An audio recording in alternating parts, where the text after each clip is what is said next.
तो जैसा कि पिछले एपिसोड में हमने देखा था, युवान फिलहाल लगातार प्रैक्टिस में लगे रहते हैं। अब आगे दूसरे दिन की सुबह होती और युवान फिर से बीज तूप वगैरह खा करके लगातार प्रैक्टिस में लग जाते हैं। और फिर से इन्होंने वो जो ड्रैगन ब्रीदिंग थे उसके 4 अटैक्स अपने मेरिडियंस पे यूज़ किया था। और आसपास इनके सेविकाएं रहती थी, तो जब भी पसीने छूटते थे तो ये टॉवेल वगैरह मिल जाता था। दोपहर का समय होता है और जाओ युवान को यहाँ पर बहुत सारे बीज के क्रिस्टल्स मिल जाते हैं। बीज के क्रिस्टल्स उनको मारने के बाद उनके स्पिरिट को कंडेंस कर लिया जाता है या वो ऑटोमेटिक कंडेंस होके बन जाते हैं। और फिलहाल इसे ये हेवनली युवान ब्रश के लिए यूज कर रहे थे। और इन बीज स्पिरिट को एब्जॉर्ब करने के बाद हल्का हल्का ही सही पर युवान ब्रश चमकने लगा था। मतलब इसका जो पहला होल था, पर 8 बीज स्पिरिट एब्जॉर्ब करने के बाद युवान ब्रश रुक जाता है। युवान कितना भी ट्राई करते हैं, ये जो हेवनली युवान ब्रश था ये फिलहाल मना कर देता है, मतलब इसे नहीं खाना है। अब ये प्रोसेस ये अगले दिन कर सकते थे। इधर सीन शिफ्ट होता है और युवान प्रिंस अपने जाओ इंस्टीट्यूट की तरफ बढ़ते हैं। और फिलहाल यहाँ पर सू यूवे लाइब्रेरी में काम कर रही थी। युवान पहुंचने के बाद यहाँ पर हल्का सा खांसते हैं। सू यूवे जो कि फिलहाल बुक्स पे जो डस्ट रहते हैं उन्हें साफ कर रही थी, अचानक से हल्की से अपनी जुल्फों को लहराते हुए युवान की तरफ देखती है। इसके भी चेहरे पर एक स्माइल था और क्योंकि यूवे ने नीचे में स्कर्ट पहना था तो इसके पतले पैर वगैरह दिख रहे थे। ये समझ जाती है और हल्का सा धूल युवान के ऊपर डाल देती है। और युवान भी कहते हैं अरे ये गलती से हो गया। फिलहाल यूवे सोचती है ये प्रिंस यहाँ पे कर क्या रहे हैं। और फिलहाल जो मेन मैटर था ये डिस्कस करने लगते हैं कि क्या तुम्हें की यू अपने टीम में लेने के लिए आया था। ये बताती है कि हाँ, वो काफ़ी अनोइंग है और मुझसे बार बार कह रहा था कि एग्ज़ाम के बाद तुम बी क्लास को ज्वाइन कर लेना। पर सू यूवे ये पहले से चीज़ों को जानती थी तो इसने बहाना दे दिया था। और ये बताती है कि उसने इवन मुझे प्रॉमिस किया था कि अगर मैं उसकी टीम में आ जाऊंगी तो वो मुझे 3 जेनेसिस की टेक्निक देगा। पर यूवे फिर भी कहती है कि फिर भी मैंने उसे रिजेक्ट कर दिया। और इसने बताया था उसे कि मुझे प्रिंस ने कुछ भी हेल्प वगैरह नहीं किया है, बस उन्होंने मेरी मदद की थी। अब इस दौरान जाओ युवान पूछते हैं कि तुम्हारा चैनल ओपनिंग ये कैसा चल रहा है। यूवे बताती है कि फिलहाल मैंने 4th चैनल के लिए ट्राई करना शुरू कर दिया है और एग्जाम आते आते मैं भी इसे अनब्लॉक कर लूंगी। युवान तो वैसे चाहते थे कि इस लड़की की और हेल्प करे और 9 बीज सूप या जो क्रिस्टल राइस वगैरह है इसे दे, पर ये लेगी नहीं।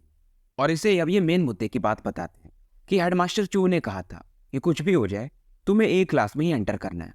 यूवे स्माइल करती है और कहती है उसका आप टेंशन मत लो, मैं ए क्लास में ही एंटर करूंगी, लेकिन अगर आप भी एंटर करोगे तो। पर इसके चेहरे पर एक स्माइल था।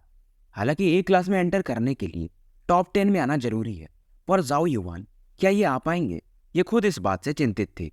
जाओ युवान इसकी बात समझ जाते हैं और कहते टेंशन मत लो, मैं भी ए क्लास में ही एंटर कर जाऊंगा। यूवे हैरान थी क्योंकि जाओ युवान ये मजाक नहीं कर रहे थे, ये काफी सीरियस थे। दोनों इस समय बातें कर रहे थे, तभी अचानक से यहाँ पे एक और फिगर प्रकट होते हैं। और ये बंदा था लिन फेंग, जो कि यूवे से कहता है अगर तुम खाली हो तो हम मील पे जा सकते हैं। और ये बंदा भी काफी टैलेंटेड था और युवान के हिसाब से कि यू जो है उसने इसे अपनी टीम की तरफ खींच चुका था पहले ही। यूवे इसकी तरफ देखती है और कहती है फिलहाल मेरे पास समय नहीं है। अब लिन फेंग ये कहता है ठीक है फिर कोई बात नहीं, अगली बार जरूर। इधर युवान और यूवे यहाँ से निकलने लगते हैं और लिन फेंग जो कि इधर से जा रहा था इसके बगल में क्यू आता है और कहता है लगता है कि तुम्हारे चांसेस काफी कम है। और क्यू इसे बताता है कि वैसे हमारा प्रिंस अपने कल्टीवेशन को तो ओपन नहीं कर सकता, पर उसने यूए पे कोई उपकार किया था जिसके वजह से तुम्हारे चांसेस है ही नहीं। और लिन फेंग जो था वो सू यूए के प्यार में पागल था। और लिन फेंग कहता भी है कुछ भी हो जाए मैं गिव अप नहीं करूंगा। और क्यू भी इसे भड़का रहा था कि वैसे तुम प्रिंस से कमजोर नहीं हो, बस उनका स्टेटस आई है। और क्यू कहता है कि अगर तुम सू यूवे को अपनी तरफ कर पाए तो मेरा प्रॉब्लम वैसे भी सॉल्व हो जाएगा। और क्यू इस दौरान इसके चेहरे पर एक स्माइल था। ये कहता है कि जितना मैंने सुना है जो न्यू कमर एग्जाम है जो कि 1 महीने बाद है, वहां पे ये प्रिंस भी पार्टिसिपेट कर रहा है और अगर ये हार गया तो सही रहेगा, वहां से तुम्हें फायदे मिल सकते हैं। और क्यू कहता है कि टेंशन मत लो, एग्जाम के दौरान मैं कुछ ऐसा करूंगा कि तुम्हारी उससे फाइट हो जाए और तुम अगर उसे जीत जाओगे तो वैसे भी तुम्हारा स्टेटस काफी हाई हो जाएगा। क्यू का प्लान सिंपल था कि जाओ युवान को हरा देगा ये और मैं फिर जा करके उससे बातें करके इसे बी क्लास में लेकर आ जाऊंगा। इधर युवान को और यूए को दिखाया जाता है जो कि साथ साथ जा रहे थे और डिस्कस कर रहे थे कि ये लिन फेंग भी काफी स्ट्रांग है और मैं भी ये कीयू के प्लान का एक हिस्सा है। और यूवे हंस के कहती है, मुझे सब पता है और मुझे इनसे कोई फर्क नहीं पड़ता। और ये प्रिंस युवान को समझाती है कि इस बार के एग्जाम में ज्यादातर लोग कीयू की तरफ हैं, तो आपको भी सावधान रहने की जरूरत है। युवान भी हंस के कहता है, टेंशन मत लो, मेरे भी अपने कुछ प्लान्स हैं। युवान को मालूम था कि ये जो की मैनर है यानी की फैमिली, इनका ताकत बढ़ते जा रहा है और रॉयल फैमिली से हल्का फुल्का ही या बराबरी कहा जा सकता है, क्योंकि इनको ग्रेट वू एम्पायर का पीछे से सपोर्ट हासिल था। इधर समय बीतते जाता है और युवान लगातार ये प्रैक्टिस करते रहते हैं। सुबह के टाइम में ये ड्रैगन ब्रीदिंग को मास्टर करते थे और शाम में जो जेनेसिस रून्स का टेक्निक था प्रीमल केओस, ये उसे मास्टर करते थे। समय के साथ जो फर्स्ट मेरिडियन पे सील था वो काफी लूज हो चुका था और वहीं जो इनका स्पिरिट था वो भी अब स्टेबलाइज होकर के इल्यूजनरी स्टेज में एंटर कर ही चुका था। और फिलहाल ये लगातार अपने युवान ब्रश को भी बीस्ट वगैरह खिलाते रहते थे। और जैसे ही ये एक और क्रिस्टल उसे खिलाने जा रहे थे, युवान ब्रश का जो पहला होल था वो काफी तेजी से ग्लो करने लगता है। तो ब्रश का बेसिकली स्पिरिचुअलिटी और पावर अब रिकवर हो चुका था और इस पर इन्हें कुछ देखने को मिलता है। इस पे लिखा हुआ था मार्शल फॉर्म। और जैसे इस नाम को ये पुकारते, ये ब्रश जो था अचानक से एक्सपैंड होने लगता है और ये लगभग 5 फीट का हो जाता है और मानो ये एक स्पीयर में बदल चुका हो। युवान फिलहाल अब इसके पावर को टेस्ट करने का डिसाइड करते हैं। अब इस वेपन में ये जेनेसिस की को एब्जॉर्ब करने लगते हैं और सामने में जो एक कॉल्ड्रन था इस पर ये एक अटैक दे मारते हैं। और ये हैरान तब होते हैं कि कॉल्ड्रन में तुरंत ही एक पिन पॉइंट छेद हो जाता है, यानी कि इसका शार्पनेस काफी तगड़ा है। और अगर इसका दूसरा सील खुल गया तो बात ही अलग होगी। और ये फिर से इसे बोलते हैं मार्शल फॉर्म और कल्चर फॉर्म। और ब्रश पहले जैसा यानी कि ब्रश वाले फॉर्म में आ जाता है, यानी कि अब ये जेनेसिस ब्रश में बदल चुका था। ज़ाओ युवान यहाँ पर काफी खुश थे। तभी यहाँ पर इन्हें एक आवाज सुनने को मिलती है और एक लेडी अपने टुनटुन के साथ अंदर एंटर करती है। और युवान इनसे कहते हैं कि बिग सिस, आप मुझे अब जेनेसिस रून्स कब सिखाओगे। पर युवान को मालूम था, ये तुरंत एक सर्वेंट को आदेश देते हैं और ये सर्वेंट एक लिक्वर लेके आता है जो कि काफी स्ट्रॉन्ग अल्कोहल था। लड़की ये काफी नशेड़ी है और ये काफी खुश हो जाती है कि नॉट बैड, अच्छा काम किया तुमने। पर इस दौरान टुनटुन ये इसे आके रोकने लगता है। अब युवान को इसे कुछ बीच के मीट देने पड़ते हैं, तब जाकर के ये बीच में से हटता है। अब याओ याओ यहाँ पर एक जेनेसिस रून बनाना शुरू करती है और युवान से कहती है, बस ध्यान से देखना। इसके पास भी एक ब्रश था जो कि ग्रीन कलर का था और दिखने में काफी मिस्टीरियस। अब यहाँ पर एक जेट टैबलेट पर ये एक स्ट्रक्चर बनाने लगती है, पर युवान का ध्यान इसके हाथों पर था जो कि दिखने में काफी सुंदर थे। पर फिलहाल युवान उस ड्राइंग पर फोकस करता है और पलक झपकते याओ याओ ने एक कॉम्प्लिकेटेड स्ट्रक्चर यहाँ पे बना दिया था जिसमें से एक टाइगर की दहाड़ सुनी जा सकती थी और इसे साउंड वेव टाइप अटैक कहा जा सकता है। और याओ याओ इससे पूछती कि इसमें मैंने कितने स्ट्रोक्स यूज किए हैं। युवान तुरंत ही बताते हैं 437। पर याओ याओ कहती है, टू बी प्रिसाइज इसमें 438 स्ट्रोक्स लगाए हैं, पर तुमने 437 देख लिए, यानी कि तुम्हारा जो फाउंडेशन है वो डिसेंट है। और फिलहाल अब तुम्हें यही टाइगर रूर रून को प्रैक्टिस करना है जो कि ग्रेड 1 का एक जेनेसिस रून है। अब आगे आने वाले दिनों में युवान लगातार प्रैक्टिस करते रहते हैं। युवान को यहाँ पे दिखाया जाता है जो कि इस समय काफी इमोशनल थे। शायद वो दिन आ चुका था कि इनका जो फर्स्ट सेल था वो लगभग खुल चुका था और एक बार फिर से ये ड्रैगन ब्रीथिंग को यूज करते हैं। जेनेसिस की इनकी बॉडी में जाने लगता है और इस की को ये जो ब्लॉकेज था उसकी तरफ डायरेक्ट कर देते हैं और फाइनली इनके फर्स्ट मेरिडियन का जो सील था वो अनलॉक हो चुका था। हालांकि इस दौरान इनको काफी पेन भी होता है, पर चेहरे पर एक एक्सटेसी था यानी कि एक्साइटेशन। और इन्हें फील होता है कि जैसे ही फर्स्ट मेरिडियन खुलता है इनकी जो बॉडी है वो भी अपने आप स्ट्रांग होना शुरू हो चुकी थी। जब युवान फिलहाल अपने हाथ पैर को साफ करने के लिए निकलते हैं और एक इंस्ट्रक्टर से कहते हैं कि मम्मी पापा को इन्फॉर्म कर दो। और जब तक ये हाथ वगैरह धुल के आते हैं, ट्रेनिंग रूम में पहले ही जाओ किंग और किन यू पहुंच चुके थे और दोनों के चेहरे पर इमोशन को देखा जा सकता है। और फिलहाल युवान अपने इस पावर को इन्हें दिखाते भी हैं। 10 दिन के अंदर में जाओ युवान ने पहला जो सील था उसे खोल लिया था और ऐसा इतनी फास्ट जाओ क्लैन में भी किसी ने नहीं किया था। किन यू भी काफी खुश थी कि अगर जाओ युवान शायद आटो मेरिडियंस को अनलॉक कर ले तो जो ड्रैगन पॉइजन है मे भी अपने आप सप्रेस हो जाएगा। और फिलहाल जाओ किंग अब जाओ युवान को बुलाते हैं कि देखते हैं कि तुम्हारी बॉडी यानी तुम्हारा पावर कितना इंक्रीज हुआ है। और जो जाओ किंग थे फिलहाल इनका power level alpha origin stage में था। अब जिन्हें कल्टीवेशन लेवल के बारे में पता नहीं है, मेरे दूसरे चैनल पर मैंने इसे एक्सप्लेन कर दिया है, तो वहां पर जाकर आप इसे देख सकते हो। और जाओ किंग फिलहाल जाओ युवान से कहते हैं कि अपना पूरा स्ट्रेंथ यूज करना, तुम्हारे पावर को मैं टेस्ट करना चाहूंगा। जाओ युवान अपने को हल्का सा पीछे खींचते हैं और एक फिस्ट जाओ किंग की तरफ बढ़ा देते हैं। हालांकि जाओ किंग एक सिंपल पाम से इसे डिसॉल्व कर देते हैं, पर इनके चेहरे पर एक हैरानी थी। युवान भी पूछते हैं कि फादर कैसा था। जाओ किंग फिलहाल कुछ बोलते नहीं है, अब बोलते हैं कि अब फिलहाल मैं तुम्हारे स्पीड को टेस्ट करना चाहूंगा। और 2-3 पत्थर उठा करके ये जाओ युवान की तरफ उछाल देते हैं और ये काफी तेजी से जा रहे थे। और जाओ युवान यहाँ पर पीछे हटते हैं और ज्यादातर जो ये कंकड़ थे इन्हें ये डॉज कर लेते हैं। हालांकि कुछ एक पेबल्स इनकी बॉडी पर लगने वाले थे, पर जाओ युवान इन्हें हवा में ही पकड़ लेते हैं। जाओ किंग ने जो लास्ट के कुछ कंकड़ फेंके थे उन्हें जानबूझ करके ज्यादा तेजी से फेंक दिया था, पर इन्हें लगा नहीं था कि जाओ युवान की सेंसेस इतनी शार्प हो चुकी हैं। अब जाओ किंग इस बार अपने 2 फिंगर को आगे बढ़ाते हैं और एक रेड बोल्ट लाइटनिंग जाओ युवान के चेस्ट पर ब्लास्ट कर देते हैं। युवान इसके कारण काफी पीछे जाके गिरते हैं और किन यू ये तो काफी गुस्सा हो जाती है, जाओ किंग को गाली देने लगती है, मतलब कि ये क्या कर रहे हो आप, ये तो फ्लेम लाइटनिंग की था। पर जाओ किंग हैरान थे कि ये जो अटैक था इससे भी इसे इतना डैमेज नहीं हुआ है और इसने तो अभी तक अपना बस फर्स्ट मेरिडियन ओपन किया है। और जाओ किंग पूछते भी हैं कि क्या तुम्हारा एक ही मेरिडियन ओपन हुआ है। जाओ युवान ये हाँ में सर हिलाता है। अब किन्यू भी कहती हैं क्या कुछ गलत हो रहा है क्या। जाओ किंग हंसने लगते हैं, हाँ कुछ तो गड़बड़ है, किसका जो पावर लेवल है या स्पीड है वो 2 चैनल ओपनर से भी शायद ज्यादा है, और ऐसा मैं पहली बार देख रहा हूँ। अब युवान को भी समझ में आता है कि मास्टर हे ने जो कहा था वो सही कहा था, मतलब मेरे जो मेरिडियंस ओपन होंगे वो बाकी लोगों से काफी स्ट्रांग होंगे। मेहनत तो लगेगी पर फल भी अच्छा मिलेगा। और अगर ये बैटल रून्स को भी यानी जेनेसिस रून्स को भी कंबाइन कर पाए तो इनका बैटल पावर आराम से 3 चैनल्स ओपनिंग्स वालों को भी शायद हरा सकता है। और यहाँ पर जाओ किंग को दिखाया जाता है जो कि अपने बेटे का पीठ थपथपा रहे थे कि तुम काफी अच्छा कर रहे हो। और जाओ किंग इनकी आवाज में एक लड़खड़ाहट थी क्योंकि फिलहाल इन्हें किंग वू की याद आती है जिसके वजह से इनके बेटे का ये हाल हुआ था।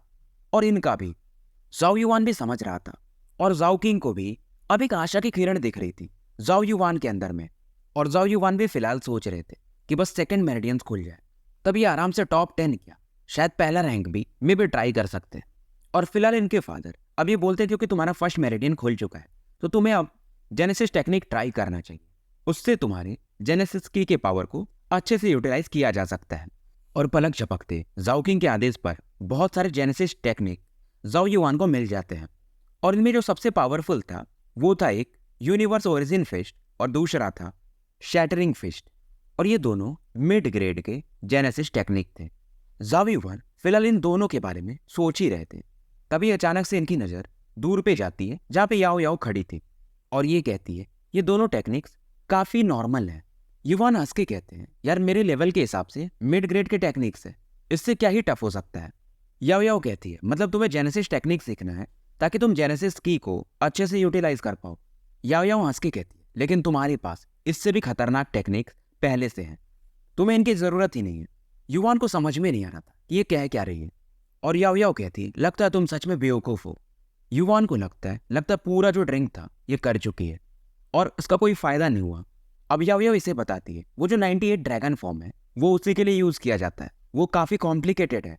मतलब ये जो ड्रैगन टेक्निक्स है यानी ड्रैगन ब्रीदिंग, इसके अंदर जेनेसिस टेक्निक भी छिपा हुआ है। याओ याओ हंसती है वैसे तुम्हारा दिमाग काफ़ी स्लो है पर तुम सीख जाओगे। और ये बताती है कि जो फ्रॉलिकिंग ड्रैगन है यानी इसके 98 फॉर्म में 2 जेनेसिस टेक्निक्स छिपे हुए हैं। याओ याओ बताती है इसमें जो पहला टेक्निक है उसे ड्रैगन स्टेप कहा जाता है और जो दूसरा है वो ड्रैगन टेबल हैंड कहा जाता है। अब जब युवान इसे एक भिखारी वाली नज़र से देखता है तो याओ याओ हंसने लगती है, पर याओ याओ हल्का से अपने एक आँख को ऐसे बार बार खोलती बंद करती है। युवान समझ जाता है और एक सर्वेंट गर्ल को आदेश देता है फिर से वाइन लाने के लिए और टुनटुन के लिए कुछ मीट लाने के लिए। और युवान को लगता है कि शायद ये जो टेक्निक्स है ये टुनटुन को भी आता है। और याओ याओ हंस के कहती है कि टुनटुन को तुम अपना सीनियर ब्रदर कह सकते हो क्योंकि ये भी मास्टर का ही डिसाइपल है। युवान हैरान था कि यार ये बीस्ट है, ये टेक्निक्स कैसे लर्न कर सकता है, किस प्रकार का बीस्ट है ये। अब क्योंकि याओ याओ ने टुनटुन को ऐसे नीचे फेंक दिया था तो टुनटुन को गुस्सा आ रहा था, तो जब युवान इससे वो स्टेप्स दिखाने को कहता है तो टुनटुन मना कर देता है। पर टुनटुन यहाँ पर एकदम मुर्दे के समान पड़ जाता है, मतलब इसका मन ही नहीं कर रहा था। पर जैसे ही वो सर्वेंट गर्ल मीट लेके आती है टुनटुन की आंखें तुरंत ही खुल जाती हैं। पर जाओ युवान प्लेट को पीछे खींच लेता है और इससे कहता है पहले पहली टेक्निक दिखाओ फिर ही मैं तुम्हें खाने दूंगा। टुनटुन भी अब मान जाता है और ये जो पहला टेक्निक था यानी ड्रैगन स्टेप, ये इसे दिखाना शुरू करता है। इसके मूवमेंट काफ़ी अलग थे और स्पीड भी काफ़ी बेहतरीन, मानो एक रियल ड्रैगन के समान ये मूव कर रहा हो। इसे ड्रैगन स्टेप कहा जाता है और अपने आसपास ये जेनेसिस की से एक फॉग टाइप बना दे रहा था ताकि इसे देखना भी मुश्किल होगा। अब याओ याओ के कहने पर युवान यहाँ पर अपने हेवनली ब्रश से इस पर अटैक करने लगता है। चाहे ये जहाँ पर भी अटैक करता है, टुनटुन इसे डॉज कर देता है। जाओ युवान अब यहाँ पर ये रुक जाता है। इसे समझ में आ चुका था कि ड्रैगन स्टेप ये काफ़ी मिस्टीरियस है और याओ याओ इसे एक्सप्लेन करती है कि जब तुम ड्रैगन स्टेप सीख जाते हो तो तुम्हारा जो बॉडी का जेनेसिस की है वो एयर के जेनेसिस की के साथ मैच करने लगता है। तो ऐसा लगेगा कि तुम वहाँ पर हो पर तुम वहाँ पे नहीं रहोगे, यानी कि तुम्हारा स्पीड इतना फास्ट रहेगा कि कई सारे शैडो इमेजेस बन सकते हैं। जैसे कि अपने BTTS में जाओ यान यूज़ करता है 3000 आई गेस लाइटनिंग स्टेप्स। अब अगली बारी थी ड्रैगन टेबल हैंड की।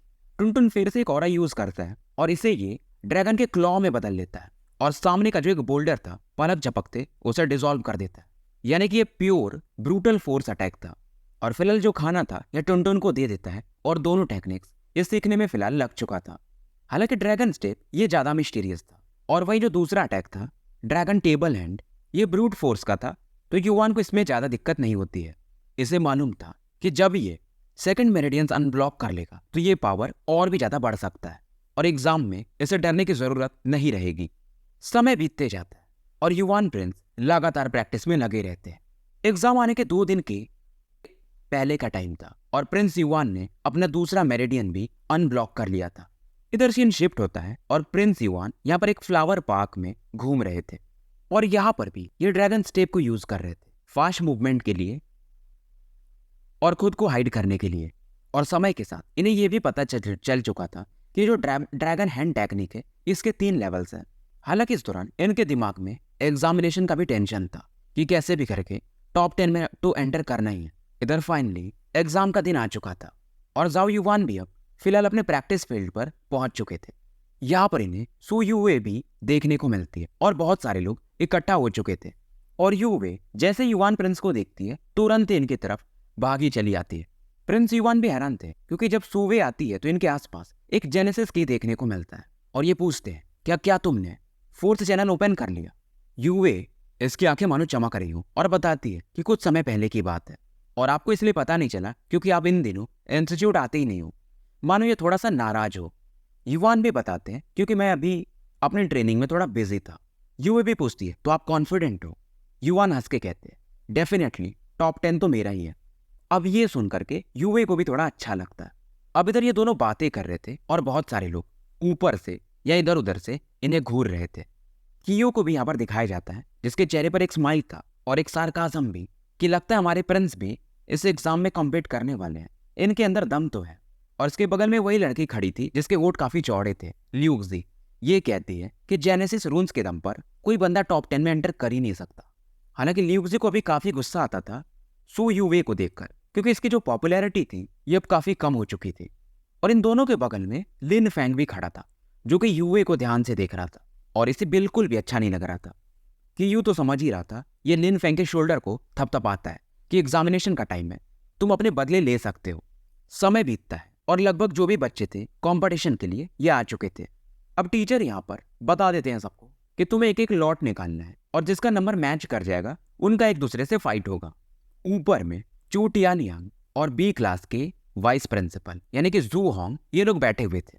जू होंग फिलहाल चू टियानयांग का मजा ले रहा था कि इस बार लगता है आपका ए क्लास ये बस नाम का रह जाएगा और आपको टॉप 10 के बाहर के बच्चों को सेलेक्ट करना ही पड़ेगा। और चू टियानयांग फिलहाल ये भी स्माइल करते हैं कि वाइस प्रिंसिपल समय से पहले नहीं हंसना चाहिए, क्या पता कुछ अलग हो जाए।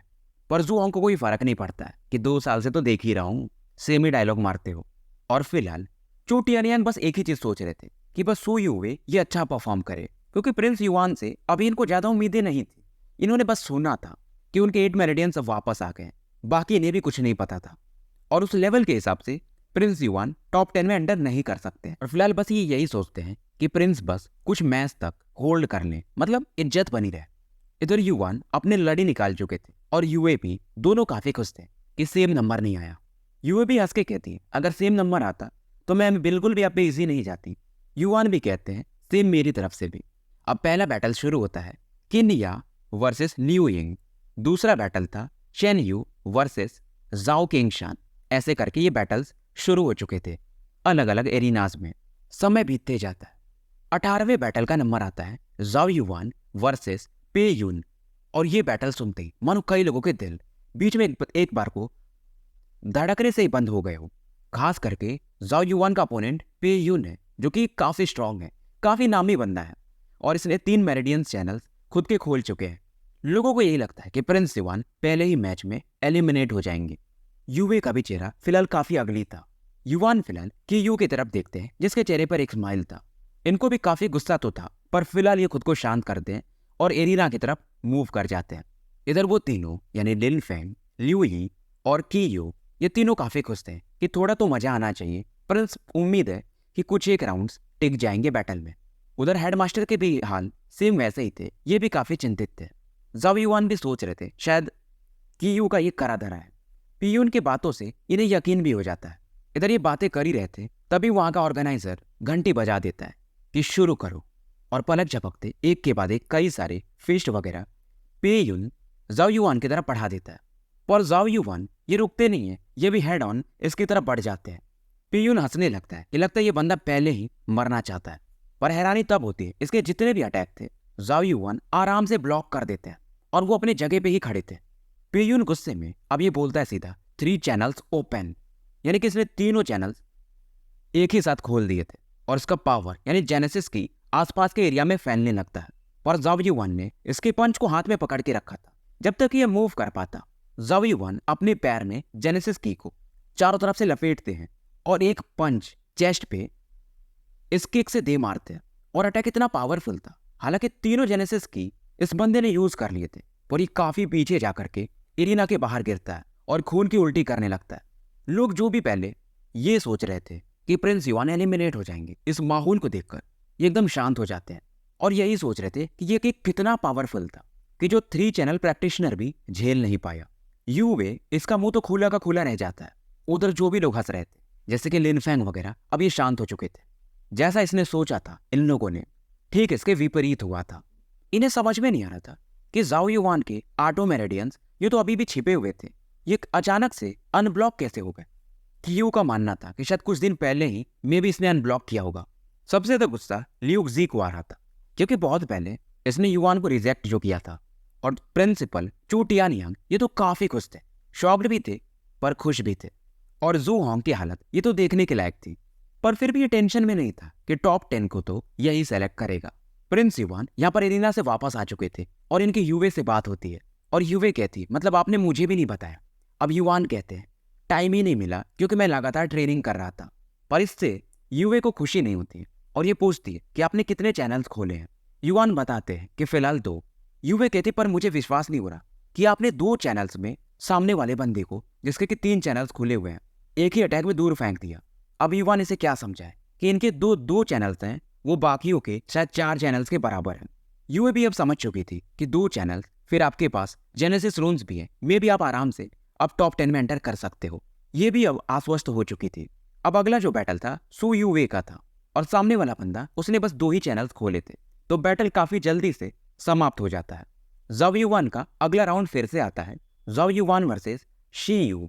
अब ये जो शी यू था इसकी बॉडी अच्छे से बिल्ट थी और ये काफी चौकन्ना था जाओ युवान से पहले से, और ये भी चिल्लाता है 3 चैनल्स ओपन।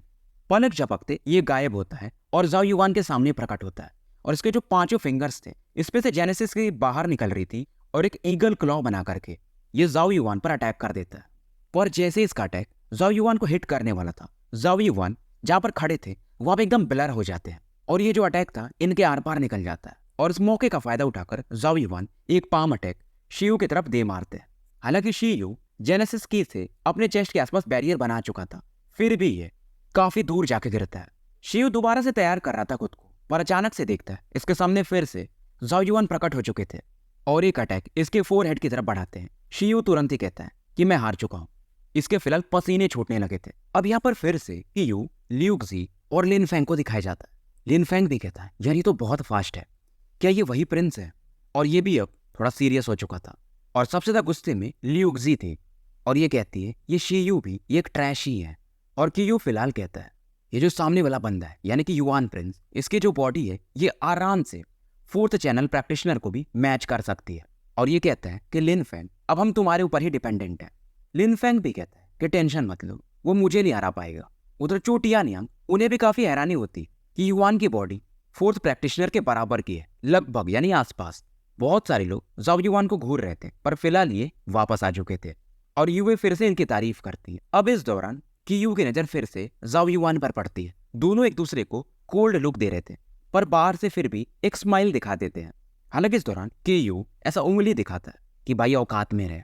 जाओ युवान हंसने लगते हैं कि वो तुम्हें पता ही चल जाएगा। इस साल जो एग्जाम होगा, जो 6 महीने बाद होता है, यानी कि क्लास रैंकिंग एग्जाम, उसमें समय बीतते जाता है और इस दौरान जाओ युवान के 2 और मैच बीत चुके थे और दोनों में ये आराम से जीत जाते हैं और फिलहाल ये टॉप 20 में एंटर कर चुके थे।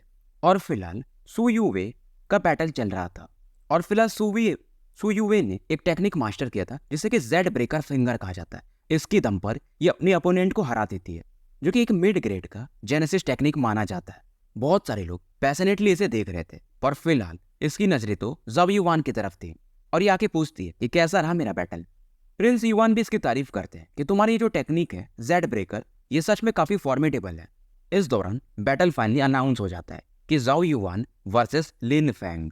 जाओ युवान फिलहाल तक 4 मैचेस जीत चुके थे। अब बैटल था मेन लिन फैंग, जो कि पहले से ही काफी फेमस है।